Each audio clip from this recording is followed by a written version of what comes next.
Оройн төргөө үзэгчдээ нүүдэл шийдэл нэвтрүүлгийн цоошин дугаар та бүхэнд хүрэхэд бэлэн болоод байна. За бид энэ 7 хоног улсын их хурлын гишүүд ба иргэд сэдвийг сонгоо авсан. За 2023 онд батлагдсан үндсэн хуулийн өөрчлөлтөөр 126 гишүүн парламентд сонгогдсон. За энэ дундаа бас 5 нам ивсэл улсын их хурл төлөөлөлтөд ажиллаж байгаа. Тэгэхээр өнөөдөр бид бүхэн за 20-24 оны парламент одоо бас хууль тогтоох дэд байгууллага маань хэрхэн үр дүнтэй ажиллав. Энэ талаар бас ярилцсан. За мөн одоо бас 24-өөс 28 оны за 126 гишүүнтэй парламент 3 төвлөршил парламент 2 цэг тэг гэсэн бас стратеги төлөвлөлтийг бас танилцуулсан. Тэгэхээр үүний хүрээнд одоо бас хэрхэн ажиллах талаар ярилцахаар холбогдох зочдыг студидд ураад байна. За ингээд та бүхэн зочдоо танилцуулъя. За миний зүүн гар талаас улсын их хурлын гишүүн Саранчлуу хүрэлцэн ирсэн байна. За миний зүүн гар талд мөн улсын их хурлын гишүүн Уянга хүрэлцэн ирсэн байна. За миний баруун гар талд хүний эрхийг хамгаалах залуу хуульчдын клуб төрөмс байгууллагын судлаач, хуульч манай Жавхлан маань хүрэлцэн ирсэн байна. За мөн судлаач хуульч оюун дэлгэр хүрэлцэн ирсэн байна. За мөн хөгжлийн эрх зүйн төв төрөмс байгууллагын судлаач Билгүн гисэн бүрэлдэхүүнтэй бид бүхэн улсын их хурлын гишүүд ба иргэд сэдвээр өнөөдөр бас хэлэлцэн ярилцах болно. За хамгийн эхний асуултаа 3 судлаачаас асууя гэж бодож байна л тоо. За ялангуяа бид бүхэн 20-24 оны парламентын үйл ажиллагаа. За энэ дунд та бүхэн маань бас энэ нээлттэй нийгэм форум байгууллагатаас хамтран судалгаа шинжилгээ хийж нэлээдгүй бас томоохон үр дүнгууд гарсан байна л да. Тэгэхээр хамгийн ихний асуултаа би оюун дэлгэр хуульчаас асууя гэж бодлоо. За энэ дунд хуульд энэ тогтоомжийн тухай хуулийн хэрэгжилт 20-24 оны парламентд хэрхэн явав. За ерөнхий бас харахад за 4 жилийн хугацаанд 160 гаруй хуулийг олон нийтээр хилцүүлэлгүй баталсан. За энэ дундаа 45 одоо хуулийг үл яаралтай гормоор баталсан гэдэг бас тоо статистик та бүхэн маань гаргасан юмсэн. Тэгэхээр энэ тал дээр та бас мэдээлэл өгч эхлэе. За юуны өмнө та бүхэнд хэдэн тоо үзүүлэлт танилцуулъя. За өнгөрсөн парламент маань бол нийт 4 жилийн бүрийн эрхийн хугацаанд 158 ширхэг бие даасан хууль, за 1571 нэмэлт өөрчлөлт оруулах тухай хууль, за түүнчлэн 37 олон улсын гэрээгээд үндсэндээ 1700 гаруй хууль тогтоомжийн хуулийн төслийг яг эцэлэн баталсан байна. За эдгээр хуулийн төслүүдээс бол яг нийтэд олон нээлттэй ил тод болгосон байдал бол хангалтгүй харагдаж байгаа. Тухайлбал одоо бидний судалгааны хүрээнд хийгдсэн хэд хэдэн статистик үзүүлэлтийг танилцуулъя. За ер нь хууль тогтоомжийн тухай хуулиар бол альва хуулийн төсөлд одоо олон нийтийн эрх ашиг зөрчиж байгаа тохиолдолд зайлшгүй санал авах зохицуултыг тусгаж өгсөн. Энэ санал авах зохицуултыг бол ямар нэгэн байдлаар хэрэгжүүлэхгүй байх юм боломж бол байхгүй. За гэтэл бидний судалгааны үр дүнгээс харахад санал авах ёстой нийт хуулийн төслийн ердөө 39% олон нийтийн хилцүүлгийг зохион байгуулсан байна. За түүнчлэн ил тод байдлын хувьд бол хуулийн төсөл санал авахд сарын ганц одоо хуулийн төслийг нийтлээ зогсохгүй хуулийн төслийг дагалдах баримт төчгүүдийг хамтдаа нийтэлдэг. За үүн тухайлбал зарлалын тооцоо гэдэг баримт төчг байдаг. За үзэл баримтлал хуулийн төслийн хэрэгцээ шаардлагын тандан судалгаа, за үр нөлөөний үнэлгээ гэх мэтчлэн хуулийн төсөлд хамаарах бүхэл ийм баримт төчгүүдийг хамт нийтлэх үүрэгтэй байдаг. Эдгээр нь ямар ач холбогдолтой вэ гэхлээр нөгөө санал өгч байгаа олон нийт маань хуулийн төсөөс гадна бусад баримт төчгүүдийг уншаад тухайн баримт төчгүүдээс хуулийн төслийн зохицуулах харилцааны талаар, нийгэмд үзүүлэх нөлөөллийн талаар одоо гаргах зарлалын талаар гэх мэтчлэн танилцдаг. За тэнгүүд ил тод байдлын тухайд гэвэл эдгээр баримт төчгүүдийг ямар хувьтай байршуулсан байна вэ гэж харахаар 45% орчимтай байршуулсан байна. Тийм. Тэгэхээр үндсэндээ олон нийт одоо мэдээлэл суурьж хуульд оновчтой санал өгөх ёстой. Гэтэл мэдээллийг ингэж ил тод болохгүй байгаа ийм зөрчил бас нийтлэг байсан. Тэгээд тэр санал авсан гэж хэлээд байгаа 61 хуулийн төслийн хувьд бас зарим талаараа асуудалтай. Тодорхойлбол санал авахдаа яг эрх ашиг нь хөндөгдөж байгаа тэр голлох бүлгээсээ санал авахгүй өөр бусад этгээдээ санал авангуудаа эрх ашиг нь зөрчигдөж байгаа этгээдээ санал авсан мэтээр тайлбарлах ийм тохиолдол байна. Түүнээс гадна санал авж байгаа этгээдээс хамаарат нөгөө санал авах хэлбэрүүд маань өөр байдаг. Тухайлбал бид одоо мачны тухай хуулийн төсөл бол илүү мачид олон нийтээр хөдөө нутгаар явж уулзалт хилцүүлэх байдлаар санал авах тохиромжтой. Гэтэл яагаад вэ гэхээр тухайн одоо санал авж байгаа этгээдээ нийцэхгүй арга хэлбэрээр санал авж байгаа тохиолдлоос нийтлэг байсан. Тэгэхээр эдгээр үзүүлэлтүүд маань бүхэлдээ бол өнгөрсөн парламентын үед олон нийтийн хилцүүлэг ил тод байдлын асуудал нэлээдгүй сул хэрэгжсэн байна гэдгийг харуулж байгаа. За баярлалаа. Би Билгүн бас судлаач хуульчаас асуух гээд. За сая бас 160 гаруй хуулийг за энэ дундаа 45 хуулийг бол яаралтай гормоор баталсан гэдэг. Тэгэхээр ер нь бас үзэж байгаа иргэдэд энэ яаралтай горим гэж ер нь ямар бас процесс байна. За энэ зүйл дээр бас за ялангуяа энэ 45 яаралтай гормоор баталсан хууль ямар хуулиуд байсан юм? Энэ тал дээр та бас мэдээлэл өгвөл. За баярлалаа. Телевиз үзэж байгаа үзэгчдээ бас орой мэнд хүргэе. Тэгэхээр аливаа улс оронд бол хууль тогтоомжийг олон нийтээр хилцүүлэх шаардлага бол зайлшгүй байждаг. Ялангуяа одоо энэ олон улсын байгууллагууд, парламентын холбоо гэдэг юм уу, олон улсын парламентын холбоо, Европын аюулгүй хамтын ажиллагааны байгууллагч гэдэг юм энэ олон улсад нийтлэг жишг болгож байгаа энэ газруудаас гаргаж байгаа судалгаа, зөвлөмж, дүгнэлтээр юу гэж хэлээд нөхөр ер нь энэ хууль тогтоомжийн төслүүд ялангуяа хүний эрхийг зөрчиж байгаа, за зарчмын хэмжээний том өөрчлөлтүүд хийж байгаа. Энэ хууль тогтоомжийн төслүүд дээр бол заавал олон нийтийн хилцүүлэг хийгээч гэдэг ийм зарчмыг бол зөвлөдөг, ийм зарчим бол олон улсад нийтлэг байна. За гэхдээ улс орны амьдрал юм чинь олон талт асуудлууд байж байна те. Өнөөдөр манайд 800 гаруй хууль үйлчилж байна. Зарим асуудал зайлшгүй шалтгаанаар хуулиар шийдэгдэх ёстой болдог. Одоо бид нар таамаглаагүй коронавирусын цар тахал гараад ирч гэсэн бид нар хөл өрөөгөө яаж одоо тавих юм бэ гэдэг юм уу те. Энэ цаана бүгд хууль зүйн үндэслэлтэй байх ёстой. Энэ хууль зүйн үндэслэл нь одоо мөрдөгдөж байгаа хууль дээр байхгүй тохиолдолд бид нэг яаралтай хууль тогтоомж гаргаж хийх ёстой болчихдог. За энийг бид нар ерөнхийдөө бол нэг яаралтай гормоор одоо хууль тогтоомжийн төслийг хэлэлцэн батлах гэж ингэж хэлж байгаа юм л та. Тэгээ таны хэлж байгаа тоотоо бол бас санал нэг байна. Бид нар 20 оноос 24 оны хаврын одоо илж чуулган дуустал хүртэл хугацаанд хууль тогтоомжийн төслүүдийг нээлттэй байгаа мэдээллийн түвшинд бас үзэж харж үзлээ. Тэгээд нийтдээ нэг 120 гаруй хууль тогтоомжийн төслийг бол олон нийтийн хилцүүлэггүйгээр зохион байгуулсан, баталчихсан. За энэ үндслэл бол хууль тогтоомжийн хууль дээр байгаа үндслүүд.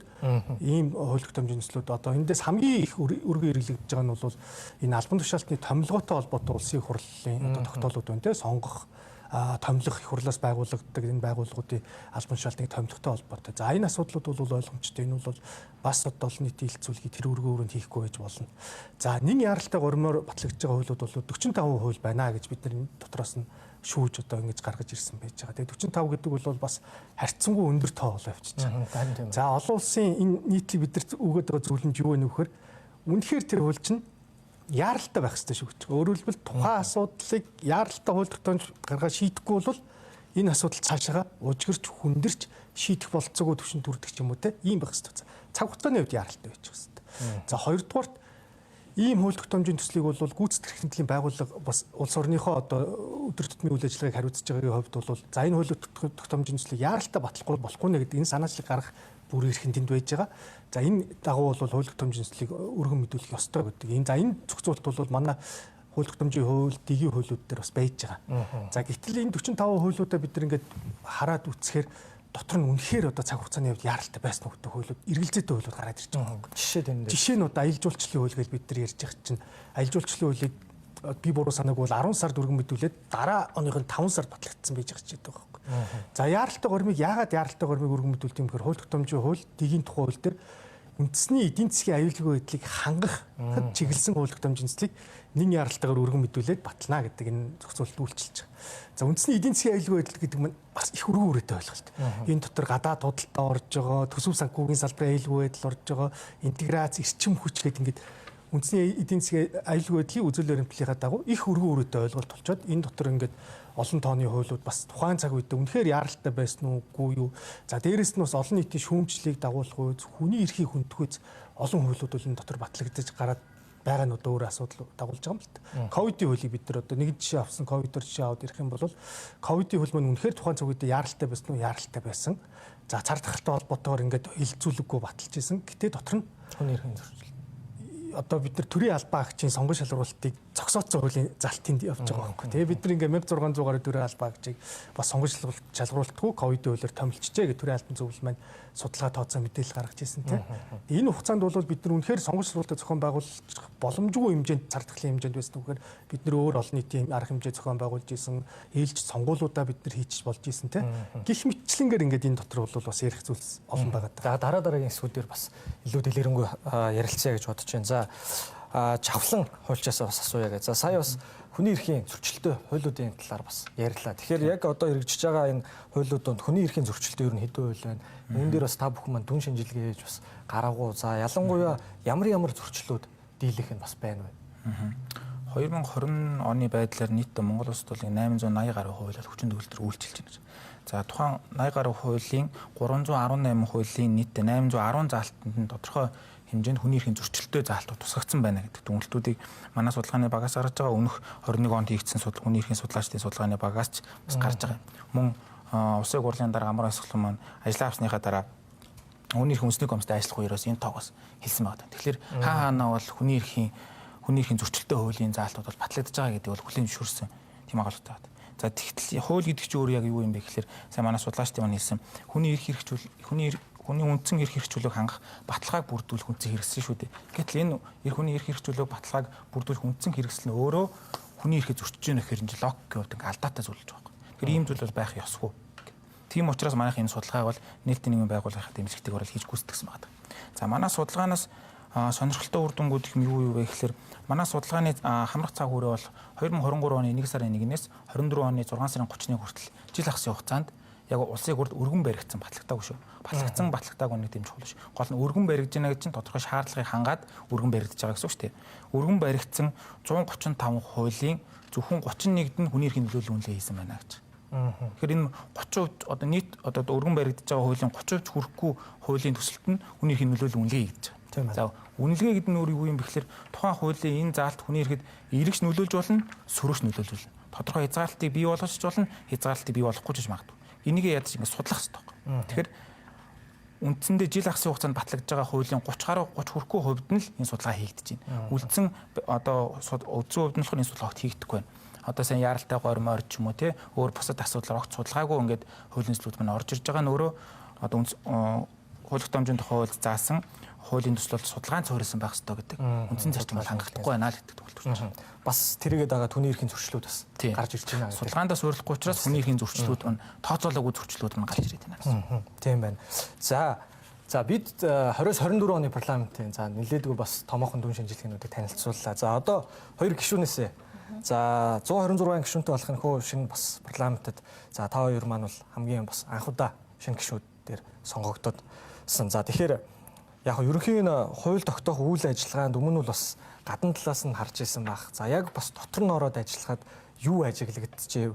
За сая ярьжсэн яралтай горим, за нөгөө талдаа бас энэ хүний эрхийн зөрчлүүд гэдэг нэлээд олон тоо судалгаанууд хэллээ л дээ. За энэ байдал ер нь одоо өөрчлөгдөж байна уу? За үүнийг бас өөрчлөхөөр энэ төр төвтэй хуулиас хүн төвтэй хууль руу шилжнэ гэдэг бас та бүхэн бол бас нэг даалгавар аваад ажиллаад байгаа. Тэгэхээр энэ тал дээр бас мэдээллийг Саранчлон гишүүнээс эхлээд өгүүлээ.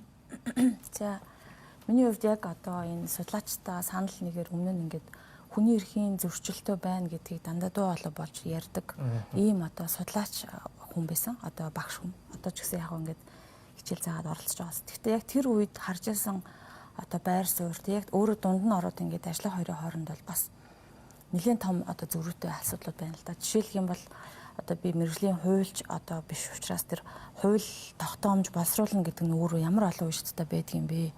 Тэгээд нэг хуулийн уг өгүүлбэр ямар олон хүний амьдрал аж одоо тий холбоотой гэдгийг бас ингэ судлаад явж байна. За өөрөө мөн хуулийн төсөл одоо боловсруулж ажиллаж байгаа явцад бол харж байна. Яг л одоо саяны нөгөө судалгаан дээр дурдсанчлан ялангуяа тэр хүний эрх гэдэг ойлголтын дотор хамгийн их түгээмэл байгаа нь бол нөгөө өөрийнхөө дуу хоолойг илэрхийлж чадахгүй хүмүүсийн эрх илүү их зөрчигдөж байгаа байхгүй ялангуяа хөгжлийн бэрхшээлтэй иргэдээс ихсүүлээд тий бага насны хүүхдүүд тэгээд ахмад насны ч юм уу эсвэл одоо би дааж өөрийгөө төлөөлөх боломжгүй юм одоо хүмүүсийн хувьд бол асуудал. За тэгэхээр нөгөө одоо яг ороод харахаар энэ хоёрын хоорондоос нэлээд юм том зай байсан юм шиг санагдаж. Одоо жишээл миний хардаг парламент одоо сургуулийн багш судлаач байхад миний хардаг байсан парламентын гишүүн болчоод эргээд судлаачтайгаа эргээд хамтран ажиллах хоёрын хооронд бол нэг юм хол зайтай байгаа юм л да. Урсгал нь ч юм уу холбоо харилцааны хувьд их тийм яг толботой бас биш юм шиг ийм санагдсан. Тэгээд одоо ингэ гишүүн болчоод буцаад нэг сургуулийнхаа багш нартай сургуулийнхныг айл болохоор оролцох хэрэгтэй байна. Ингэжээж бидний одоо дуу хоолой орох хэрэгтэй гэдэг нэг юм гүүр болох зорилгоор ямар ч гэсэн эхний нэг одоо өөрийн стратеги гэх юм уу те нэг ийм төлөвлөгөө бас бодож байна.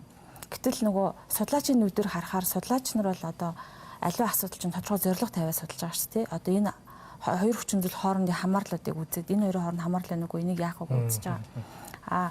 Их хурлын гишүүний хувьд болохоор тэр хамаарах хүчин зүйлийн тоо айгүй олон болчихж байгаа юм. Өөрөөр хэлбэл тухайн асуудалтай холбоо хамаартай байж болох судлаачийн одоо хамрах хүрээнд дотор ороогүй зүйлсүүд бас их хурлын их хурал дээр ирэхээр бас яригддаг юм байна гэдгийг бас харсан. Тэгэхээр хамгийн гол онцлог ялгаа бол энэ байгаа даа гэсэн үг тийм.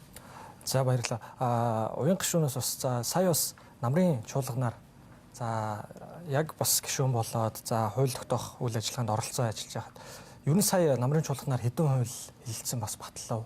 Ер нь намрын чуулганы бас нэг үр дүн юу байв энэ талаар тавс нэг товч хариулт өгвөл. За тий.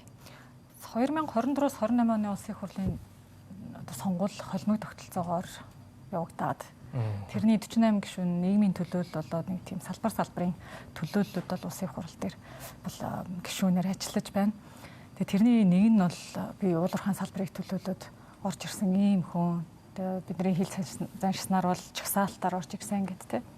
Тэгээ сая бол намрын одоо хамгийн ихний чуулганаар бол ер нь уулуурхаа эрт соёлын салбартай холбоотойгоор хэд хэдэн одоо төсөл тэ гэрээ тэрнтэй холбоотой улсын их хурал дээр одоо хилцэх ёстой байсан тэр бүх зүйлүүд бол одоо орж ирлээ. Тэгээд ер нь бол их олзуурхаж байлаа. Урд нь бол яг уулуурхаа хуучнаар уулуурхаа хүнд үйлдвэрийн яам дээр цайдын төвшөнд ер нь засагт хамаарал бүхий ажиллаж байх. Тэрнээс бүр өмнө нь бас шинжилгээ технологийн сургуульд одоо ажиллаж байх. Тэр хоёрыг ингээ харьцуулаад харахад яг их хурлын төвшөнд хууль тогтоох байгууллагад ажиллахад нэг тийм бүх зүйл одоо тийм нэлээд удаан.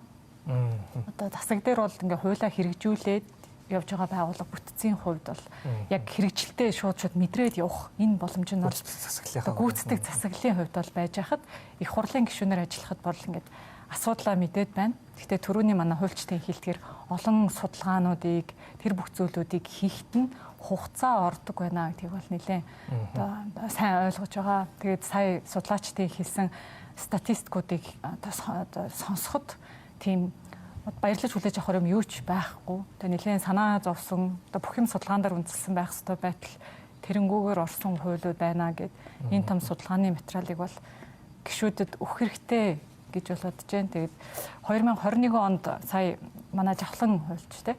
Жавхлан хуульчийн хэлдгээр 2021 онд бас энэ хүний эрхийн хуульчид бас судалгаа гаргаж ирсэн гэж ойлголоо. Тэгэхээр тэр судалгааны үр дүн нь гарчихсан байхад дөрвтэй арга хэмжээ авагдаагүй байсан юм шиг санагдаад тэр судалгаануудыг үзнэ гэж бол бодож байна. За улсын хурал дээр бол нэлээд тийм нарийн мэрэгжлийн одоо улсын хурлын гишүүд байгаа учраас орж ирж байгаа хууль болгоныг бас өөр өөрсдийнхөө өнцгөр энэ хүмүүстэй уулзах байсан биш үү те энэ ассоциацийнхантай уулзах байсан биш үү гэдээ ер нь орж ирж явах үед нь одоо нэлээд тийм саналуудыг бол хийж байгаа. Гэхдээ яг их хуралд өргөн баригдсан хойно бол хөндөгдсөн заалтуудыг нь бид нар харах хэрэгтэй болчихж байгаа. Хөндөөгүй заалтыг харах хэрэггүй.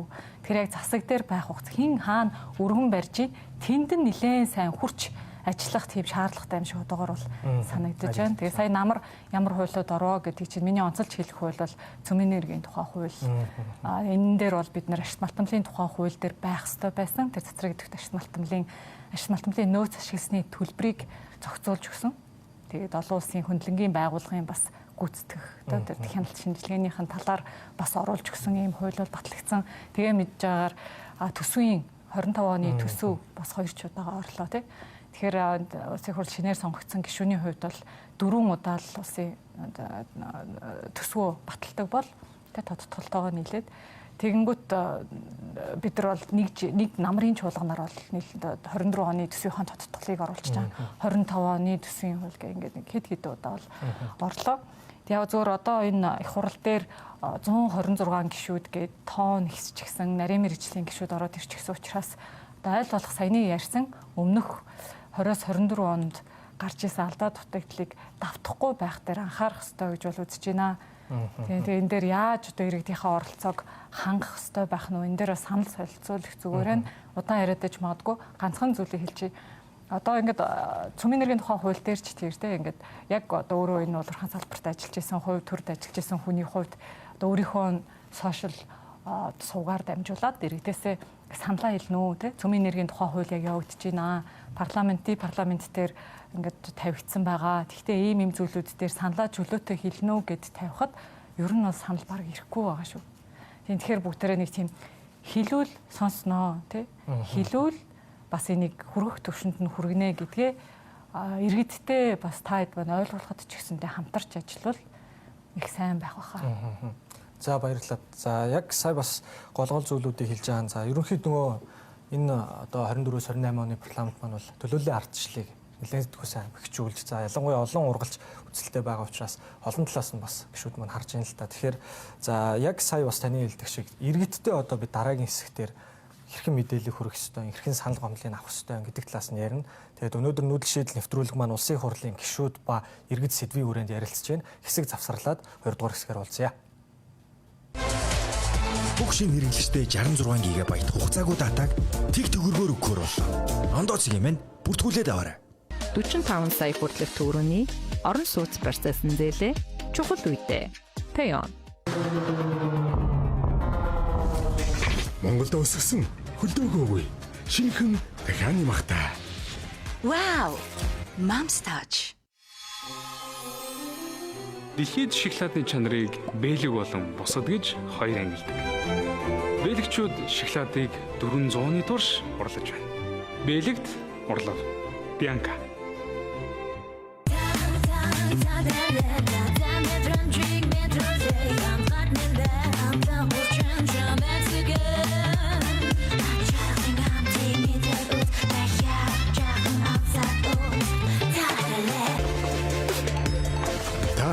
Олонт банкны Big Loyalty оноогоор BYD автомашины судлаанд оролцсон азтан болох боломжтойг мэдсэн үү?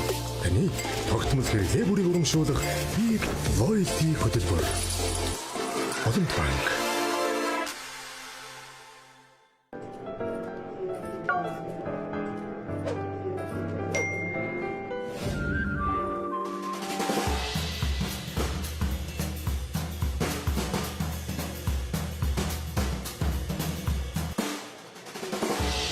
Энэ мэдрэмж хэцүү. Хугацаагүй дата байдгийг мэдэхгүй явах бүр хэцүү. Ондоо чиний таа.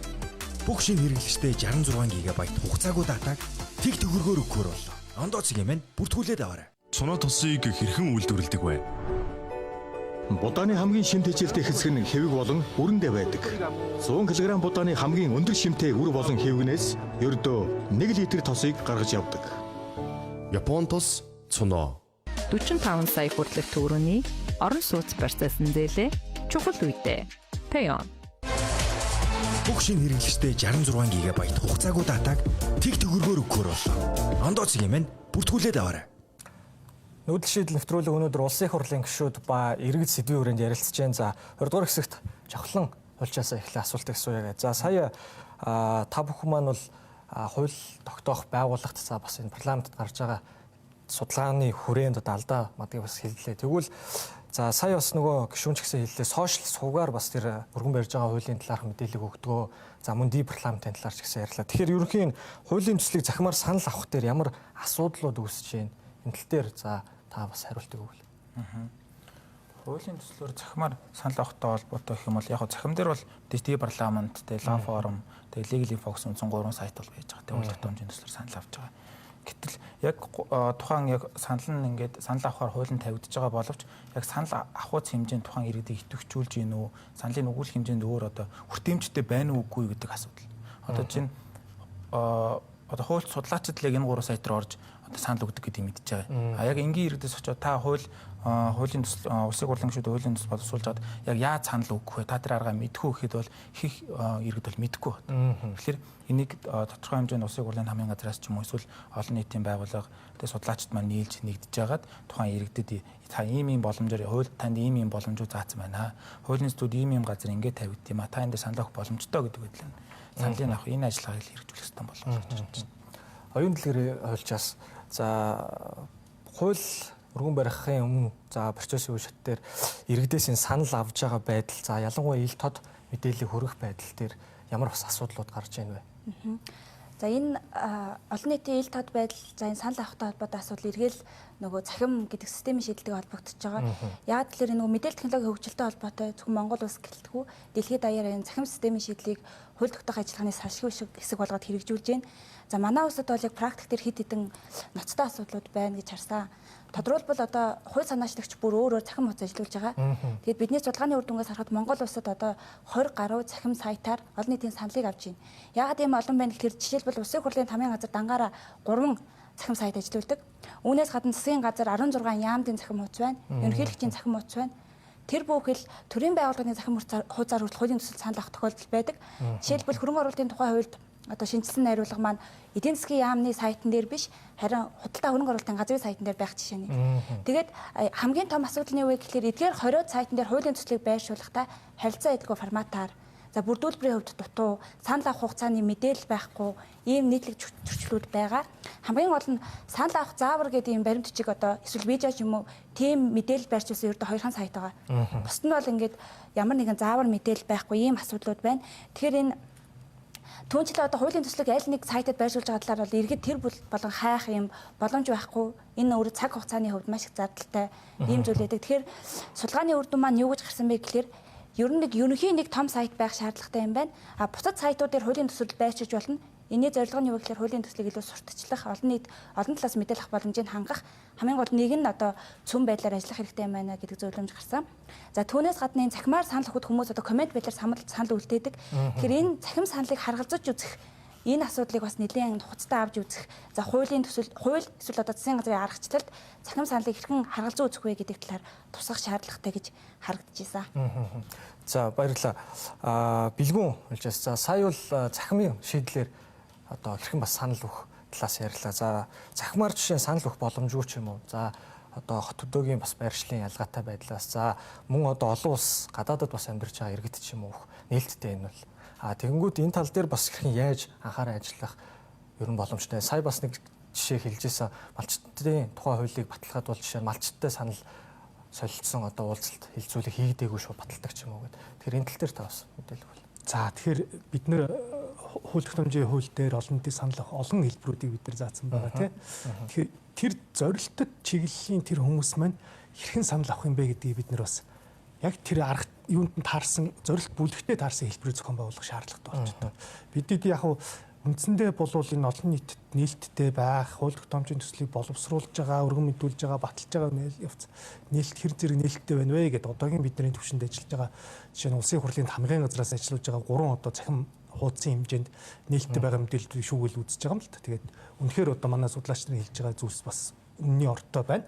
Тэн дотор хууль санаачилж байгаа улсын хурлын гишүүний одоо олон нийтийн хилцүүлэг хийсэн баримт гэхэд бол жишээ нь Facebook-ийн одоо ингээд постны юу явж байгаа байхгүй скриншот явж байгаа байхгүй. Тэгээд доор нь ингээд ямар саналууд цуглуулсан бэ гэдэг яхаар хуулийн төсөлд огт хамааралгүй саналууд ингээд хүмүүс бичсэн байгаа. Мэдээж одоо иргэдийн уур бухимдал гаргаж байгаа хэлбэр бол тэнд байхыг бас үгүйсэхгүй. Гэхдээ тэрийг олон нийтийн хилцүүлэг болсон гэдэг үүднээс нь ингээд материал болоод хавсаргаад оруулж байгаа энэ тохиолдлууд бас гараад байгаа. Тэгэхээр энийг бид нэр яаж хийх вэ гэхээр үнэхээр энэ хууль тогтоомжийн хууль дээр одоо нэмэлт өөрчлөлийн төсөл явж байгаа шиг байна. Тэгэхээр олон нийтээс гаргаж байгаа саналыг авсан юм уу, аваагүй юм уу, яваагүй л яагаад вэ гэдэг үндслийг энэ хууль тогтоомжийн төслийн бүрдүүлбэр дотор гарцаагүй байдлаар оруулаад өгөх юм бол нэг шат одоо дээшилж байгаа энэ хууль тогтоомжийн хуульд оруулж байгаа нэмэлт өөрчлөлийн төсөлтөөр бас энэ заалт явж байгаа нэг цаашаалт хэрэг болж байгаа. Тэгэхгүй бол бид нар нэг олон нийтийн хилцүүлэг гэдэг маань нөгөө олон нийтээс санал шүүмжээ аваад бүгдээрээ хилцүүл буруугүйгээд манай ардын одоо зүрц зүггүй шүү дээ. Энийг умартаад зүгээр нэг шат дамжлага хуулийн төсөл хийдэг нэг шат дамжлага мэтэр одоо ингээд алгасах ийм бас ирмэлзэл байх үедээ гэдэг энэ зарим тохиолдолд авсан болоод өнгөрөх тий. За хэлбэрүүд яваад өгөх. Цахимаар авсан тэр скриншот гээ сая хэллээ. За магадгүй цаана одоо бодит хүн байгаа мó трол хаягууд байгаа мó гэдэг бас нэг талын бас бодох асуудал байна. За уян гишүүнээс за намрын чуулганаар хилцэх за хуулийн төсөл батлахын үйл ажиллагаанд оролцоход за өөрийн бас саналаа хэлэх за мөн одоо өөрийнхөө бас судалгаа шинжилгээнд дээр суурилсан одоо үндслүүдийг төвшүүлэхэд ямархуу одоо тулгамдж байгаа асуудлууд байв. Ер нь иргэд бас одоо яг энэ дотор юу болдог гэдэг талаар бас нэг жоохон сонирхож магадгүй. Тэгэхээр энэ талаар нь та бас хэлвэл. За хуулийн төсөл их хурал дээр өргөн баригдаад эхлээд бол хэлц хэсгээ шийдэж байгаа. Хэлц хэсгээ шийдэн тэр үед улсын хурлын гишүүд өөрсдийнхөө өнцгөөр танилцсан материалтайгаа суужгаад өөрсдийнхөө өнцгийг хэлээд тэгээ тэр ажлын хэсэг буюу тэр хуулийг өргөн барьж орж ирж байгаа хэсэг бүлэг нөхдүүд тэрийг сонсож хүлээж аваад дараагийн байнгын хороод дээр зохих байнгын хороод дээр шилжигдэж очиод яригдах үед нь тэрийгээ бас гаргаж ирж ярилцах нөгөө хилцэх хэсэгтэр үг хэлсэн гишүүд саналаа хэлсэн гишүүд маань холбогдох байнгын хороонууд дээр нь ороод саналаа бас яг одоо зарчмын зөрүүтэй санал байдлаар нэг тийм одоо бүгэлдэг хуудас бол байдаг. Тэрэн дээрээ сайн мэдээлэлээ бичээд ингээд өгөөд тэгээд тэр маань байнгын хороогоороо зарим тохиолдолд бол гишүүдээс бүрдсэн ажлын хэсэг бол байгуулагдаж байгаа. Тэгэхээр ажлын хэсэг нь эхэлж ажиллаад дараа нь байнгын орон дээрээ санал нь дахиж хураагдаад ингээд эцсийн төсөл нь боогдоод улсын их хурлаар хилцүүлэгдээд явж байгаа шүү дээ, тийм ээ. Тэгэхээр ер нь бол хугацаа их шаарддаг. Уул нь хууль тогтоомжийн тухай хуулиа ягштал баримтлаад явах юм бол чанартай хүний эрхийг хангасан. Одоо бидний улсын хурлын одоо манай энэ 24-28 оны стратеги төлөвлөгөөн дөр хүн төвтэй гэж заасан байгаа. Яг тэр хүний эрхийг хангахуйц байдлаар хууль бол батлагдах энэ процесс нь бол яг байна. За ингээ ажиллаад явхад зур асуудлууд юу байсан бэ гэхээр одоо яаралтай ялангуяа гормоор орж ирж байгаа хуулийн төслүүд гэхэд гишүүдэд танилцуулагдах хугацаа нь богинохон. Эсвэл яг өмнөх өдөр нь эсвэл өглөө ч юм уу өгөөд те нэг тиймэрхүү зохион байгуулалтын асуудал бол байсан. Гэхдээ энэ хаврын чуулган дээр бол энэ давтагдахгүй байдлаар зохион байгуулагдана гэж улсын хурлын тамгын газар бол ойлгуулж байна. Тэгэхээр яг бодит хугацаагаа өгөөд тэрэнд нь бид нар сайн ажиллаад тэгээд зарчмын зөрүүтэй саналууд байвал яг хөндөгдөж орж ирсэн заалтаа өгөөд ингээ явах юм бол тэгээ мэдээж тэр маань дэмжигдэх ёстой шүү дээ. Бүх юм олонхийн саналаар явж байгаа учраас тэгээ ингээ гараа явчихна л да. Тэгээ зүгээр сая хуульчдынхаа ярьсан зүйлээс бодоод зүгээр нэг зүйлийг хэлэхэд ингээд нэг аливаа хуулийг өөрчлөөд шинээр хууль бий болгоод гаргаж ирэх нь одоо Монгол улсын иргэдэд хэрэгтэй. Тэр харилцааг зохицуулах одоо үндсэн чиг журмын одоо чиг баримжааны тэр бичиг баримтыг гаргахад хэрэгжүүлэх хүмүүс нь өөрсдөд нь хэрвээ санал байвал тухайн төсөл хуулийн төсөл боловсруулагдаж байгаа эсхээс үл хамааран байнгын авдаг болчвол одоо нэг малчны тухайн хууль дээр нэг асуудал байлаа, нэг даатгалтай холбоотой нэг асуудал үүслээ. Тэгвэл тэр малчин тэр иргэн мэдхгүй байж болно. Хууль дээр туссан тусаагүйг. Тэгвэл нэг таны хэлж байгаа тэр нэгдсэн нэг платформтой болъё гэж байвал яг энэ чиглэлээр надад нэг ийм асуудал үүсэтэй ингэчүүл зүгээр биш шүү гэд холбоор хуцаа үлдээдэг ч юм уу. Нэг иймэрхүү байдлаар нэг байнгын харилцаатай болох хэрэгтэй байх гэж бодоод байжлаа. Гэхдээ 11 гэж засгийн газар дээр нэг утас байгаа. Тэгэхээр тэрний мэдээллийг бас нэлээд сайн шүүж үзэх хэрэгтэй юм болов. Тийм бүгдээрээ өнөөдөр нүүдэл шийдэлгээд энэ шийдэл ярьж байгаа нэвтрүүлэгтэй байгаа юм чинь. Таны бол нэгдсэн платформтой нэг ийм платформтой байна гэдгийг бол нэлээд тийм дэшин авч хүргэе гэж бол бодож байна. Өөр бас яаж болох уу гэдгийг бас ярилцвал. Бид бас өнөөдөр тийм боломжит хувилбар шийдлүүдийг за сая бас та хэллээ хугацаа тавьчуу. За ялангуяа суультай холбоотой маш их материалууд орж ирж байгаа. За түүнийг бас хугацаа тавьчих учраас унших бас цаг хугацаач хомсоо байх.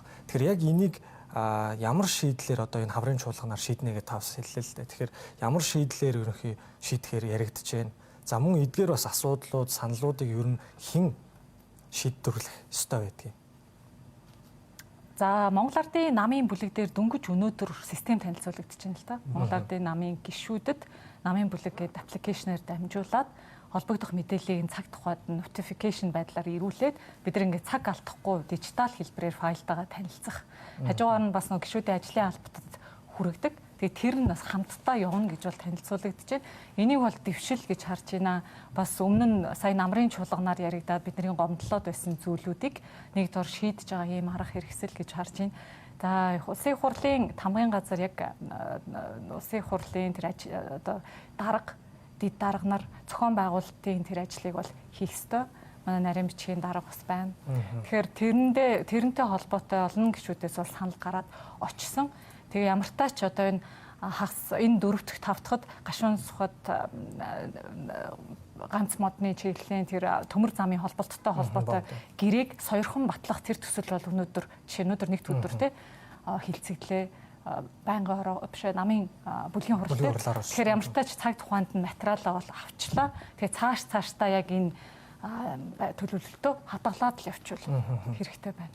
За ойлголоо. За сарамжлан гишүүнээс ерөнхий хууль батлана гэдэг маань өөрөө иргэн тухайн хуулийн хүрээнд тий эрх үүргийнхаа хүрээнд ингээд амьдраад явна. Тэгэхээр сая бас судлаач нар хуульчд маань ярьлаа л та. За хууль баталгаад иргэдэд ил тод бос байна. Иргэдэд мэдээлэл хүрэхгүй байна. За нөгөө талаасаа ч гэсэн иргэд маань хаанаас яаж мэдээлэл авах уу, саналаа хэлэх үү гэдэг асуудлуудыг ярьлаа. Тэгэхээр ер нь парламент 2 цэгтийг 3 төгөлдрөшл гэдэг энэ хүү стратеги төлөвлөлтийн хүрээнд за яг энэ парламент ил тод байдал иргэдийн оролцоог нэмэгдүүлэх дээр ямар та бүхэн шийдлүүдийг гаргаж ирв? Иргэдийг хэрхэн яаж оролцуулах вэ? Энэ тал дээр та бас хариулт өгвөл. За миний хувьд өнгөрсөн одоо нэг чуулганд бол орж ирж байсан бүхэл одоо хуулийн төсөлтэй янз бүрийн төслүүд дээр дандаа хөндөж байсан хоёр асуудал байгаа. За тэрний үе гэхээр нэг нь ил тод байдал байгаа, нөгөөх нь бол хүртээмж байгаа. Би зүгээр нэг тийм түгээмэл зүйл анзаарчихсан юу гэхээр ер нь одоо манайхан бол яг ил тод байдал гэдэг тэр концепц бас өөртөө яг янз бүрээр тайлбарлалт юм байна. Зарим хүмүүс бол шилэн дансны тухай хуулийн дээр одоо орлого зарлагтай тоон дөнгөө тавьсныгаа ил тод байдал гэж одоо тайлбарлаж хахад зарим байгууллага бол одоо зөвхөн үйл ажиллагааныхаа гүйцэтгэлээ тавьчаад тэрийг ил тод байдлаа гэж хэлээд байна тийм. Тэгэхээр одоо энэ хаврын чуулганаар эсвэл одоо энэ утгагүй хилцэгдэх тэр сайжруулах гэж байгаа хууль тогтоомжийн тухай хуулийн шинжилсэн төсөл дээр ил тод байдлын хүрээг бид нар аягүй сайн одоо дуурч тодруулах хэрэгтэй. Би энэ дээрээс ажиллана гэж бодож байгаа. За яагаад энийг ярих хэрэгтэй вэ гэхээр ил тод байдлын тэр зарчим юу ямар юм дээр нь ил тод байна гэдгээ яг зөвхөн вебсайтаар тавьсныгаа яриад байна уу тий жилийн эц тодорхой тайлангаа яриад байна уу гэдэг асуудал байгаа. За дээрэс нь засгийн одоо өмнө нь ч гэсэн хүмүүсийн хамгийн их одоо бухимдал төрүүлдэг зүйл бол тайлангаа тавьдаг штэ шилэн дасны нөгөө хуулийн дагуу ил тод байдал гэж шилэн дасны хуультай. За тэгээ тайлангийг харахаар тайлангийн тэр хугацаа өөрөө уялдаа холбоо аягүй одоо тааруутай юм хугацаагаа тавьчаад байршуулад орхитдог нэг тийм ёслоод өнгөрчөд байгаа байхгүй. Тэр тайлан өөрөө тухайн засгийн төрийн үйлчилгээ хүрж буй ард иргэдэд болон холбогдох этгээдүүд рүү хүртээмжтэй байдлаар явах хэрэгтэй байхгүй. Одоо жишээлх юм бол юу гэдгийг одоо нийгмийн ажлын тухай хууль нийгмийн ажилтай холбоотой үйл ажиллагааг ярьж л байгаа бол нийгмийн ажлын холбогдох одоо төрөмс байгууллага судлаач олон нийт рүү мэйлээр нь явах хэрэгтэй. За мэйлээр биш юм гэхэд мессежээр ийм энэ сайтн дээр байгаа шүү гэдэг нэг мэдээ авчмаар байгаа. За тэгээд Улсын хурлын тэр одоо сайтууд руугаа орохоор тухайн хуулийн төсөл нь байршсан байж байгаа хэвээр. Энэ бүгд нэг цэгээс боловч олон өөр хэлбэрээр зорилтод эзэндээ хүрэхийг бид нар хүртээмж гэж нэрлэдэг байхгүй. Харааны бэрхшээлтэй хүний асуудал хөндөгдөж байгаа бол тэр мэдээлэл voice хувилбартаагаар явж явах хэвээр. Эсвэл voice-оор гаргаж чаддгүй маа гэхэд тэр төрийн байгууллагын сайтн дээр байгаа зүйлүүд ядаж тэр өсөг таныг төхөөрөмжөнд уншигдахуйц буюу тоо танигддаг PDF форматаар байх хэвээр. Манайхаа ингээ бүх одоо тушаал засгийн газрын тушаал эсвэл одоо хууль хөтөлбөрөнд зургийн хувилбараар оруулаад байгаа. Энэ зургийн хувилбарыг харааны бэрхшээлтэй хүмүүс хизээч тэр програм нь уншиж чадахгүй. Уншиж чаддаг програм байлаа гэж бодоход энэ нь маш үнэтэй. Тэ тэрийг хувь хүн утсан дээр авч суулгах чадахгүй байгаа. За энийг бол ярьж байгаа. За гуравт бол тайлангийн чанар хүртээмжийг яриад байгаа. Тайланг ингээ харахаар зүгээр аудитын тайлангуудыг одоо бас ярьж байгаа байхгүй. Гэтэл тэр аудитын тайлан гэдэг бол би жишээлбэл одоо нийгмийн эрүүл мэндийн судлаач нийгмийн ажлын багш нас би бол хуулийн эдийн засгийн ч юм уу одоо тоон шинжилгээ одоо хол байлаа гэж бодоход аудитын тайлангаас би юуг харж чадахгүй байгаа вэ гэхээр ихэвчлэн одоо энэ хэрэгжүүлсэн засгийн үйл ажиллагаа төсөл чинь яг зорилт бүлгийн ард иргэдийн амьдралд шууд яаж нөлөөлсөн юм бэ гэдэг л мэдээ хармаар байгаа байхгүй. Гэтэл тэдэн үйл ажиллагаа хийсэн, гүйцэтгсэн гэдэг ийм тайлан явахар чинь эн чинь өөрөө тэр тайлангийн чанар болоод ил тод байдлын зарчим гэдэг зүйл тэнд ажиллахгүй юм шиг санагдаад байгаа байхгүй. Тийм болохоор дандаа л одоо хилцүүлэгдэж байгаа асуудал төр дандаа энийг асуудаг. За дээрэс нь ингээд бас нэг юм анзаарчихсан зүйл болохоор орж ирж байгаа одоо хуулийн төслүүдээр бол засгаар олон нийтээр хилцүүлсэн гэж байгаа. Олон нийт гэдэг ойлголт маань өөрөө манад бас бүрхэг байхгүй. Уул нь community буюу олон нийтэд хинхэн байх ёстой вэ гэхээр тий олон улсад бол тухайн чиглэлийн экспертүүд байх ёстой. Төлөөлөлт төрөмс байгууллагууд лидер, community лидерүүд байх ёстой. Дээрээс нь яг тэр зорилтод иргэд буюу үр шимийг хүртэж иргэд өөрсдөө байх ёстой. Гэтэл энэ дөрвөн төрлийн хүн ам өөрөө янз бүрийн ажлын цагтаа янз бүрийн accessтэй. Зарим нь бол тэр ухаалаг төхөөрөмжөөр ирсэн материалыг уншиж чадахгүй байх тохиолдол байж болно. Ахмадуудад зориулсан ажлыг магадгүй сонин уншдаг бол сонин зориулаад нийтлэх хэрэгтэй. Энийг хүртээмж гэдэг байхгүй. Тэгэхээр энэ одоо зүйлүүдийг бол энэ хууль тогтоомжийн хуулийн оруулж иж л энэ байдал өөрчлөгдөх юм байна гэж ерөөхдөө хараад байгаа. Жишээлбэл одоо би яг нийгмийн ажлын хуулийн хилцүүлэг дээр ингээд ажиллахад бол би сургууль дээр 6 сургууль дээр улсын хурлын эмэгтэйчүүд бид нар ингээд тойроод ингээд нэг бүрчлэн уулз авч байгаа байхгүй. Одоо бид нар дахиад өшөө энэ хилцүүлгийн дуу хоолой энэ хуулийн талаар хүрээгүй байвал бид нар очие гэдэг ингээд явж байгаа. Тэгэхээр бид нар өнөөдөр Facebook бол нэг л ганцхан төрлийн л одоо аппликейшн тий. Гэтэл сүүлийн үеийн залуучууд бол одоо Facebook-аас илүү өөр аппликейшнуудаар мэдээлэлүүд авч байна. Тэгэхээр залуучуудын эрх ашигтай холбоотой хууль эрх зүйн асуудал хөндөд бид нар яах юм зөвхөн Facebook дээр линк тавьчаад сууж байгаа юм бол хүрхгүй шүү дээ. Тэгэхээр хэцүү. Тэгэхээр яг энэ Хоёр зүйлийг заавал бид нар одоо сайжруулах хэрэгтэй. Энэ дээр заавал одоо саналаа өгч ажиллана гэж бодоод байгаа нь ил тод байдлын хүрээ, зарчим, тайлагнал буюу илрүүлж байгаа одоо түгээж байгаа мэдээллийн хүртээмжийн төрөл дээр ажиллана гэж ингэж бодоод байгаа. Энэ бол айгүй чухал асуудал байгаа. За нөгөө талд болохоор би түрүүний яриан дээр хэлсэн ер нь манад бол одоо энэ хамгийн сайн одоо судлаач одоо хамгийн сайн саналыг өгч чадахгүй хүмүүс бол эксперт судлаачд байгаа. Тэр эксперт судлаачид маань өнөөдөр би даасан байдлаар шийдвэр гаргадаг тийм. Тэднэрлүү хүрэх арга зам бол Facebook бас биш байгаа байхгүй. Twitter ч биш тийм. Тэгэхээр тэднэрлүү хүрэгдэг зүйлүүдээ арай нэг үе шаттайгаар ингээ хэлцүүлгээ хийдэг. Арай юм зохион байгуулалттай байх хэрэгтэй. Тэрэн дээр магадгүй засгаас юм уу эсвэл одоо нөгөө ажилладаг вебсайтаас ч илүү мэрэгжлэн байж болно. Тэгэхгүй бол ингээд би жишээлбэл Facebook дээр ингээд арт директтэй санал байна уу гэдээ асуухаар тэд нар юу юм болохгүй байгаа гэдэг мэдчихэж байгаа. Тэгтээ яг яаж тэрийг хуулийн хэлгээд оруулахыг мэдэхгүй байхгүй. Жишээлбэл бид нарыг ч гэсэн ингээд бид нар одоо ингээд их сургууль багшилж байхад хуулийн төсөл санал өгнө гэдэг юм хуулийн төсөл ирдэг байхгүй. Бид нар тэр хуулийн үзэл баримтлалыг ойлгоогүй ирээгүй дутуу ирсэн файл. Хоёрдугаар бид нар хууль жишмжээ хуулийн өгүүлбэрээр санал өгч чадахгүй шүү дээ. Харин бид нар юу зөв байвал болох гэдэг нь гэдэг өгүүлбэрийг хэлж чадахгүй. Гэтэл иргэдний өгж байгаа тэр өгүүлбэрийг хуулийн төсөл рүү хэллэгрүү нь хөрвүүлэх гэдэг учир байгаа даа. Энэ хоёрын дунд бас бид нар тодорхой шийдэлтэй ингэж тэр хууль тогтоомжоор ажиллаж байгаа тэр хүмүүс нь өөрсдөө заавал ажиллах хэрэгтэй юм билээ. Тэгэхгүй бол ингээд одоо ингээд Facebook дээр яг бид нар яг олдож байгаа үнэгүй боломжит хувилбар Facebook гэн тий Facebook дээр мэдээлэл тавьж байгаа. Тэгэхээр ингээд бүр ингээд гайдлайн өгч заавар өгч байгаа хгүй. За та яг аль дүүрэгт хоронд амьдардаг ямар иргэний яг юу болсон чинь яг ямар болсон бэ гэдгийг асуучаад дараа нь тэрийг бид нар хуульчтай хамтарч конверт хийгээд хувиргаад энэ хүний эрх нь ингэсэн байна гэж орчуулж яж буцаад тэрийг одоо байгаа хууль эрх зүйн бичиг баримт руу хөрвүүлээд энэ болохгүй байна гэдэг процесс яваад байгаа байхгүй. Энийг бид нар хүртээмжтэй одоо хүртээмж гэж яриад байгаа. Энэ хоёрын саад бэрхшээл байхгүй бол энэ хүртээмжтэй гэсэн. Тэгэхээр ийм шийдлүүдийг ерөөхдөө одоо юу яаж байгаа ажиллаж байгаа. Тэгэхээр энэ дээр бол одоо өөрийнхөө одоо ажиллаж байгаа бүхэл хэсгүүдэд бас үлгэрлэж оролцоод дээрэс нь бас ингэ саналаа өгнө гэж бодож байгаа. За баярлалаа. За нүүдэл шийдэл нэвтрүүлэг өнөөдөр улсын хурлын гишүүд ба иргэд сэдвийн хүрээнд ярилцж байна. За 20 дугаар хэсэгт бид бүхэн бол энэ ил тод байх, за хүртээмжийн асуудлуудыг нэлээдгүй бас том шийдлүүдийг бас ярилцлаа. За 3 дугаар хэсгээр бид бүхэн бол дүгнэлт буюу асуудал та бүхэн маань шийдэл дэвшүүлэх, за мөн одоо хаврын чуулганаар томоохон ямар хуулийн төслүүд хэлэлцэх, ямар одоо чиглэл рүү бас анхааран ажиллах энэ талаар бас ярилцах болно. Ингээд 3 дугаар хэсгээр эргээд уулзцгаая. Бүх шинэ хэрэглэгчтэй 66 ГБ хугацаагүй датаг тэг төгрөгөөр өгөхөр боллоо. Ондооцгийн мань бүртгүүлээд аваарай. 45 сая хүртэлх төгрөгийн орон сууц процессын зээлээ чухал үедээ. Payon. Монголд өсгсөн хөлдөөгөөгүй шинэхэн дахианы махтай. Wow! Mom's touch. Бод малын шимийг бод шимээс. Эдхийн ганцхан Монгол снэк бод шим брэнд. Alright.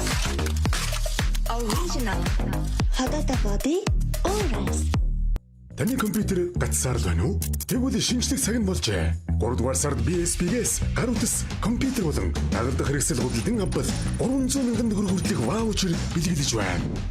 Шинжлэлийг BSP-гээс.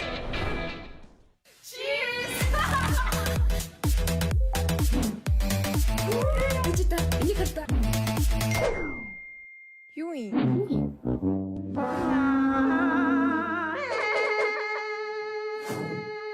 Хэцүү.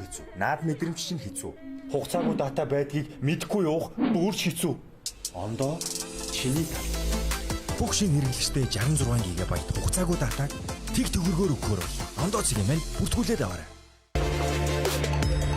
Та Голомт банкны Big Loyalty оноогоор BYD автомашины суглаанд оролцсон азтан болох боломжтойг мэдсэн үү? Таны тогтмол хэрэглээ бүрийг урамшуулах Big Loyalty хөтөлбөр. Голомт банк.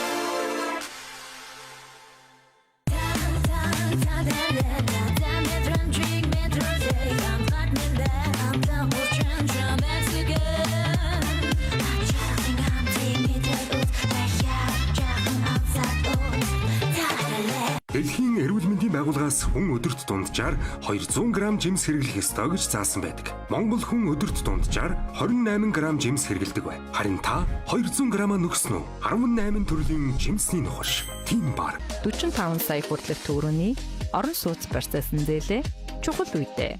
Payon. Бүх шинэ хэрэглэгчтэй 66 ГБ хугацаагүй датаг тэг төгрөгөөр өгөхөөр боллоо. Ондооцгийн маань бүртгүүлээд аваарай. Нүүдэл шийдэл нэвтрүүлэгтэй хамтаага үзэгч та бүхэнд баярлалаа. За 3 дахь хэсэгт дүгнэлт хэсэг та бүгдээсээ шийдлийг асуун. За 3 бас судлаач хуульчдаасаа ерөнхий багтсан нэг асуултыг асууя гэж бодож байна. За сая бас Улсын хурлын гишүүд ч гэсэн за судлаач нарын энэ санал зөвлөмжийг авах ёстой. Гаргасан дүн шинжилгээг бас харах ёстой байна гэдэг оролцооны асуудлыг ярьлаа. Тэгэхээр та бүгдийн яг энэ зөвлөмж, за судалгааг ер нь хэр хүлээж авдгийг, за мөн одоо саяны яригдсан энэ хууль тогтоох одоо бас үйл ажиллагаанд та бүгд бас тулгамдсан асуудал дээр хэлэх шийдэл юу байна вэ? За хөндлөнгийн судлаачдын байгууллагын гаргасан судалгааны дүгнэлтүүдийг бол Улсын хурлын гишүүд маань мэдээж хүлээж авна, мэдээж наашдаар хүлээж авна. Тодорхой өөрсдийнхөө бодлого боловсруулах юмд ашиглаж явж байгаа. Тэрийг бол бид бүхэн мэдж байгаа. За яг одоо сая ярьсантэй хүний эрхтэй холбоотой асуудал дээр иймэрхүү асуудлууд гараад байна. Энийг одоо хууль тогтоогч нар маань яг хуулиа тогтоохдоо яг ямар гарч шийдэлтэй байх вэ гэхлээр тухайн судалгаанд энэ хянаж байгаа Улсын хурлын тамгын газар тодорхой хяналтуудыг хэрэгжүүлэх хэрэгтэй. Ядаж энэ агуулгын дотор нь яг хүний эрхийн зөрчил хийгдсэн байна уу, ийгдэг үү гэдэг хууль тогтоомжийн тухай хууль дээр тавигдсан ерөнхий шаардлагуудыг Улсын хурлын тамгын газар маань тухайн хууль тогтоомжийн төслийг хүлээж авахдаа хяналтаа сайжруулад хяналтаа сайжруулсныхаа үндсэн дээр тухайн гишүүд одоо Улсын хурлын гишүүдтэйгээ ханх мэдээлэл нь илүү сайжрах гэсэн хяналтын сайжирсныхаа дагуу мэдээлэл нь илүү сайжрах учраас хүний эрхийн тодорхой зөрчлүүдийг бол хязгаарлах боломжтой л гэж харж байна. За баярлалаа. За таны хувьд. За яг 3 санал одоо зөвлөмж байгаа судалгааны үр дүнд маань гарсан. За эхнийх нь болохоор яг энэ нөгөө хууль тогтоох ажиллагаа бас тодорхой үе шаттай байдаг өмнө хэлсэнчлэн хууль тогтоох ажиллагааны нөгөө хууль ер нь хэрэгжих тэгээ сайн үйл батлагдахад яг салшгүй нэг хэсэг нь бол институтууд байгаа. Өөрөөр хэлбэл хуулийг одоо боловсруулах шатнд бол хууль зүйн асуудал хэрэгсэн төрийн захиргааны төв байгууллага буюу хууль зүйн яам. За түүнчлэн засгийн газрын хуралдаан гэсэн 2 ийм субъект бол хяналт тавьж байдаг хуулийн төслийн чанар олон нийтийн хилцүүлэг ил тод байдлын асуудал дээр. За хуулийн төслийг улсын хурлд өргөн биелүүлэх шатнд бол улсын хурлын тамгын газар хяналт тавьж байдаг. Гэвч харамсалтай нь бидний судалгааны үр дүнгээс бол энэ хуулийн хэрэгжилт хангалтгүй гэж хараад байгаа. Тэгэхээр энэ институтуудын хяналт маш сул байгаа. Тэгэхээр цаашид энэ хуулийн хэрэгжилтэд хяналт тавих институтуудын хяналтыг бэхжүүлэх замаар энэ олон нийтийн оролцоо ил тод байдал нэмэгдэх юм байна гэдэг үр дүн гарсан. Гэвч одоо одоогийн хууль тогтоомжийн тухай хуулийн тэр өргөн мэдүүлэгдсэн байгаа төсөл дээр институцийн хяналттай холбоотой бол зохицуул тутмаг байгаа. Тэгэхээр энэ дээр бол цаашид анхаарах шаардлагатай гэж харсан. За дараагийн нэг асуудал нь бол хууль тогтоомжийг одоо боловсронгуй болох үндсэн чиглэл гээд бодлогын баримтчиг байдаг. За энэ баримтчиг бол засгийн газрын тухайд нэг парламентын бүтэн 4 жилийн хугацаанд одоо улсын хурлд өргөн мэдүүлэх нийт хууль тогтоомжийн жагсаалтаа тусгадаг. За бид нар бол өнгөрсөн 4 жилийн одоо жагсаалтыг мониторинг хийж үзлээ. За энэ жагсаалтад бол 158 хуулийн төслийг засгийн газар улсын хурлд өргөн мэдүүлэнгээ тусгасан байсан. За энэ 158 хуулийн төслөөс ердөө 30% нь батлагдсан байна. Өөрөөр хэлбэл засгийн газар маань хуулиа төлөвлөхдөө оновчгүй төлөвлөдөг. Эсвэргээрээ нөгөө үндсэн чиглэл дотор тусгагдаагүй хууль тогтоомжийг маш ихээр улсын хурлд өргөн мэдүүлж баталсан байгаа. Тэр үндсэндээ энэ үнчин чиглэлийг засгийн газрын зүгээс оновчтой төлөвлөх ийм шаардлага байгаа. Тэгээд шинэ парламенттай холбоотой хэд хэдэн ажилт байгаа. Одоо шинэ парламент маань олон гишүүнтэй бодлоо хууль одоо илүү ил тод нээлттэй байдлыг хангана гэж байгаа боловч бодит байдал дээр зөрүүтэй зүйлсүүд ажиглагдаж байна. Тодорхойлбол одоо хилцэг асуудлын тав дараалал гэдээ баримтч өгöd. За тодорхойлбол одоо энэ хаврын чуулганаар хилцэг асуудлын тав дараалал сая 1 сард батлагдсан. Энэ тав дараалал дээр хаврын чуулганы ажлын 75 өдөр хэдэн үйл тогтоомжийг хилцэх юм бэ гэдгийг чагсаадаг. Энэ тав дараалал ямар ач холбогдолтой вэ гэхээр иргэд олон нийтийн хувьд за энэ хавар улсын хурл ийм хуулийн төслүүд хилцэх юм байна. Үүн дээр одоо ийм санал байр суурьтай одоо хууль санаачлагчид хургуулъя гэж төлөвлөө сууж идэг. Гэтэл харамсалтай нь энэ хаврын хилцэг асуудлын тав дараалал дээр ердөө 6 хуулийн төсөл тусгагдсан байна. Энэ 6 нь болохоор төсвийн хүрээний мэдээлэл засгийн газрын стратеги гэх мэтчлэн зайлшгүй батлах шаардлагатай батлах нь тодорхой хуулиуд байна. Гэтэл эдгээрээс өөр ямар хуулиуд улсын хурлаар орох юм бэ гэдэг нь ингээд тодорхойгүй. Мэдээж хэрэг улсын хурл ажлын 75 хоног 6 хууль хилцээ дуусгах нь тодорхой. Гэтэл ингээд ил тод байдлыг нь хүлээлтээс ингээд зөрөөд эсвэргээр ил тод бус байдал ингээд энэ шинэ парламент дээр ажиглагдаад эхэллээ. Тийм учраас олон нийтийн зүгээс энэ хавар ямар хууль орохыг мэдэхгүй. Тэгээ магадгүй одоо хуулиудыг ингээний аралтаагаар дахиад хилцээд батлах вэ гэсэн ийм хүртэл айдас байна. Тэгэхээр энэ ил тод байдлын асуудлыг цаашаад улам харж үзээсэй. Нэг ялангуяа нөгөө саяны дурдсан үнчин чиглэл дээр бол одоо 24-с 28 оны хооронд бол 147 хууль батлан засгийн газар улсын хурлд өргөн мэдүүлэнгээ тусгацсан. За зарим хуулиуд нь бол одоо энэ хавраас эхлээд ингээд өргөн мэдүүлэгдэх ёстой. Жишээлбэл төрийн албаны тухай хуулийн шинжилсэн найруулга. Тэгэхэд энэ хууль маань засгийн газар өргөн мэдүүлэх ёстой гэдэг үндсэн чиглэлээр бичсэн. Эсвэргээр хилцэг асуудлын тав дараалал буюу жижиг төлөвлөгөөг харахаар нөгөө хууль маань байхгүй. Тэгэхээр урт хугацааны төлөвлөгөө жижиг одоо Богино хугацааны. Тий, богино хугацааны чуулган тутмын төлөвт 2 огт уйлдахгүй байгаад байгаа. Зохион байгуулалтын асуудал бас байх Тий. шүү, тий. Тэгэхээр энэ бол одоо маш ноцтой асуудал мөн. Тэгэхээр энийг бас анхаарч үзээсэй гэж хүсэж байгаа. За 3 дахь хамгийн том зүйл нь болохоор төсөвтэй холбоотой асуудал байна. Энэ ямар асуудал вэ гэхээр хууль санаа одоо улсын хурлын гишүүдийн хувьд бол өнгөрсөн 4 жилийн хувьд хууль тогтоомжийн тухай хуулийг хамгийн муу хэрэгжүүлсэн субъект байна. Засгийн газар ерөнхийлөгчтэй харьцуулахад улсын хурлын гишүүн хуулийн төсөлд бага санал авсан байна. Ил тод болгоогүй байна. Гэтэл бидний хүлээлтээр бол улсын хурл бол одоо хууль тогтоох мэрэгсэн субъект. Гэтэл хууль тогтоомжийн хуулийг хамгийн их зөрчиж байгаа ийм нөхцөл байдал ажиглагдаж байна. Тэгэхээр онлын хувьд бол хууль санаачлагч маань одоо ямар нэгэн засгийн газрын үйл ажиллагааг хэрэгжүүлэх биш, өөрийнхөө байгаа нөөц боломжоо тэр хууль тогтоох ажилдаа илүү зарцуулаасай. Хуулийн төслөө илүү судалгаа одоо тайлан мэдээлэлтэй боловсруулдаг болоосоо гэж энэ парламентаас бид нэр хүсэж байгаа. Тэгээ өнгөрсөн 4 жилийн юг харахад бол нийт боловсруулсан хуулийн төслөг ерөөсө 36% баталсан байлээ. Үлдсэн одоо 64 орчим хувийг бол ерөөсө баталж чадаагүй гэсэн үг тэр парламент. Тэгээд яагаад баталж чадаагүй юм бэ гэж харахаар зарим хуулийн төсөл бол үнэхээр амжаагүй байна. Засгийн газрын одоо жишээ нь жолоозын хариуцлагын даатгалын тухай хуульч гэдэг юм уу ингээд үнэхээр амжаагүй энэ төслүүд одоо улирч орж ирэх гэж байгаа. Гэтэл эсэргээрээ зарим төслүүд бол анханасаа боловсруулагдах шаардлага байгаагүй төслүүд байгаад байгаа. Төлөвлөсөн гэхдээ. Тий, хууль санаачлагч маань өөрөө өргөн мэдүүлсэн энэ буцаагаад авцсан. Эсвэл тэр хуульд огт одоо цаашид батлагдах одоо ирээдүй баг гэдгийг мэдсээр байж иж одоо сонгогчдоо би хууль санаачилсан шүү гэдгийг хэлэх зорилгоор хэрэггүй хуулиудад санаачилдаг. Тэгээ бодит байдал дээр энэний цаана юу яригдах вэ гэхээр усын төсвийн асуудал яригдана. Хууль тогтоох ажиллагааны төсөв хэмнэлттэй аль болох одоо оновчтой байх хэрэгтэй. Гэтэл ингээд төсвийг өргөө зардал болгож байгаа тохиолдол байгаад байгаа. Тэгэхээр энэ мэдчихсэн асуудлууд дээр тий анхаараасай гэж ер нь судлаачдын зүгээс хүсэж байгаа. За баярлалаа. За бэлгүүн судлаачийн хувьд. За би санаа давхардуулахгүйгээр нэг хоёрхан дүгэлт зөвлөмжийг та бүхэндээ хуваалцчихъя гэж бодож байна. Нөгөө нэгний яралтай горимтойгоо холбоотойгоор их цаг үе бол их онцлог байгаа. Бид нар одоо 126 гишүүнтэй парламент маань шин дэгийн тухай хуулийг мөрдөж байгаа. Энэ дэгийн хуулийг өмнөх парламентанд баталсан. За нэг яралтай дээр өмнөх парламент маань энэ асуудлыг шийдвэрлэхэд нэг алхам гаргасан. Тэр нь юу гэхээр өмнө нь нэг яралтайгээ засгийн газар өргөн мэдүүлж байгаа хуулийн төслийг улсын хурлын дарга захирамж гаргаа шууд хилцдэг байсан бол одоо 126 гишүүн маань хилцээд олонхын саналаар энэ хуулийн төслийг хилцэхүүгүй юу гэдгийг шийддэг болж байгаа. Энэ давуу тал.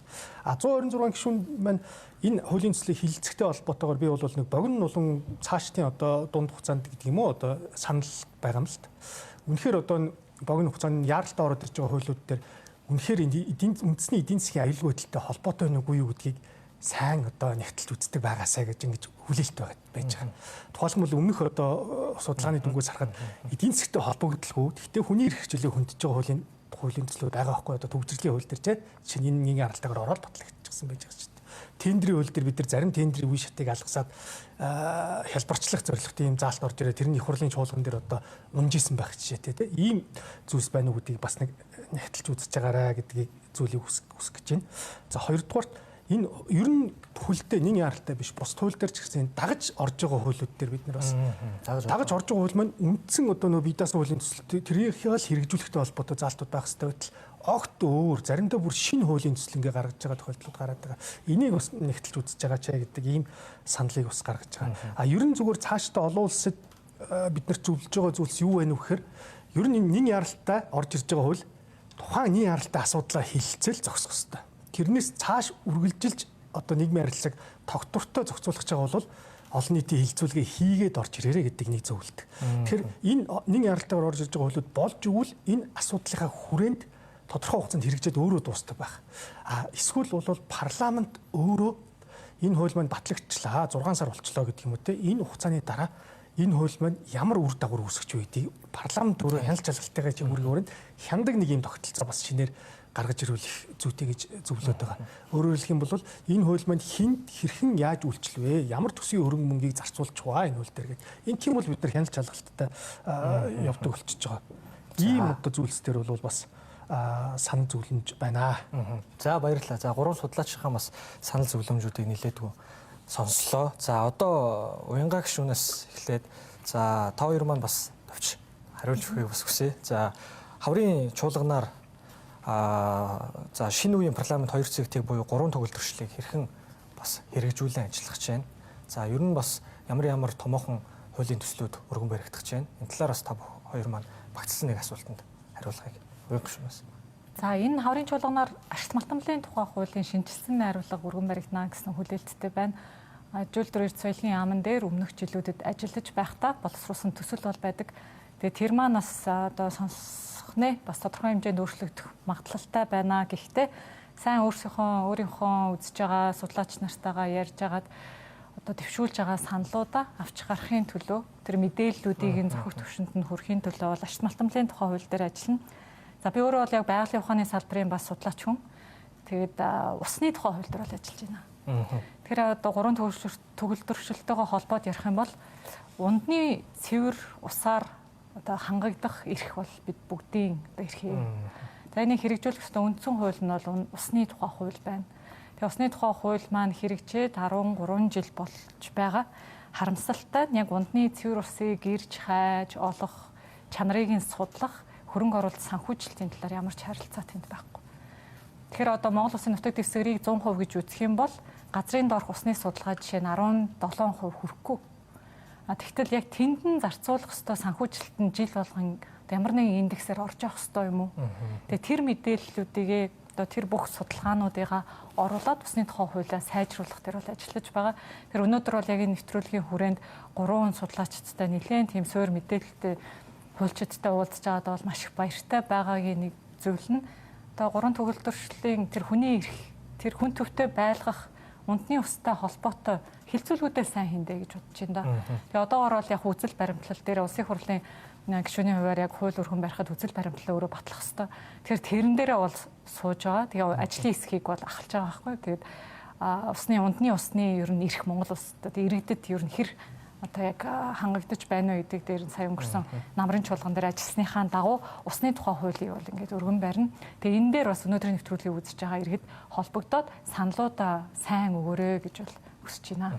За, Сарамжлан гүшүүн. За, миний хувьд яг хахалж байгаа хоёр ажлын хэсэг байгаа. За, нэг нь бол хөгжлийн бэрхшээлтэй хүний эрхийн хэрэгжилтийг одоо Монгол Улсын нөхцөл байдал дээр ямар байгааг судлаад шаардлагатай бол хуулийн төсөл боловсруулах үнэлэлт өгөх одоо ийм ажлын хэсгийг ахалж байгаа. Энэ ажлынхаа хүрээнд гарсан зөвлөмж дүгнэлтийг улсын хурал танилцуулах ийм ажилтаа байгаа. Нөгөөх нь бол ялгуурлан гадуурхлын эсрэг одоо авах арга хэмжээний талаар судалгаа хийж шаардлагатай бол хуулийн төсөл боловсруулах ийм ажлын хэсгийг ахалж байгаа. Яг гишүүнээр бол босод одоо 11 ажлын хэсэгт гишүүнээр ингээд ажиллаж байгаа байхгүй. Тэгэхээр өөрийн ахалж байгаа болоод одоо гишүүнээр ажлын хэсгийн гишүүнээр ажиллаж байгаа бүхэл одоо салбар ажлын хэсгүүдтэй одоо өөрийн бариад байгаа тэр ил тод байдал хүртээмжийн зарчимтай холбоотой саналууд нөгөө талаасаа яг нийгмийн эрүүл мэндийн одоо судлаач учраас нийгмийн эрүүл мэндийн асуудал руу чиглэсэн ялангуяа хүүхдийн сурах эрүүл орчинтой холбоотой саналууд дээр бас нэлээд төлхөө ажиллана. Жишээлх юм бол одоо боловсролын салбарт хоол үйлдвэрлэл үйлчлэгийн тухай хууль энэ хавар яригдахад бид энэ дээр ялангуяа хүнсний эрүүл ахуй, хүнсний цагаан талхай асуудлыг ярихаар ингээд зэгж байгаа, бэлтэж байгаа гэх мэтчлэн асуудлууд байгаа. Нийгмийн ажлын тухай хууль болон ялгуурлан гадуурхлын эсрэг хуулийн яг үзэл баримтлалыг нь өөрөө гаргадан бичиж ажиллаад хуулийн санаачлах болон хэрэгжүүлэх ажлыг бусад эмэгтэй гишүүдийн хамтаар бас өргөн барихаар зэгж байгаа гэсэн үг. Ерөнхийдөө манай одоо нийгмийн салбарын, нийгмийн эрүүл мэндийн салбарын хүмүүсийн зүгээс шийдэгдээгүй саяны хэлсэнчлэн тэг хүний эрхийн зөрчилтэй олон асуудал байгаа учраас ерөөсөө орохгүй одоо асуудал жаалах тэгээд оролцож саналаа өгөхгүй бол болохгүй асуудал бас их байгаад байна л да тийм. За баярлалаа. За өнөөдөр нүүдэлшил нэвтрүүлэг маань улсын хурлын гишүүд ба иргэд сэдвийн хүрээнд ярилцлаа. За бас иргэд маань 3 төгөлдрөшил буюу одоо 24-28 оны парламент хэрхэн яаж ажиллах талаарх мэдээлэл авлаа. Мөн судлаачдынхаа санал зөвлөмжүүдтэй танилцлаа. Эх 7 хоногийн нүүдэлшил дугаараар уулзлаа. Түр баяртай.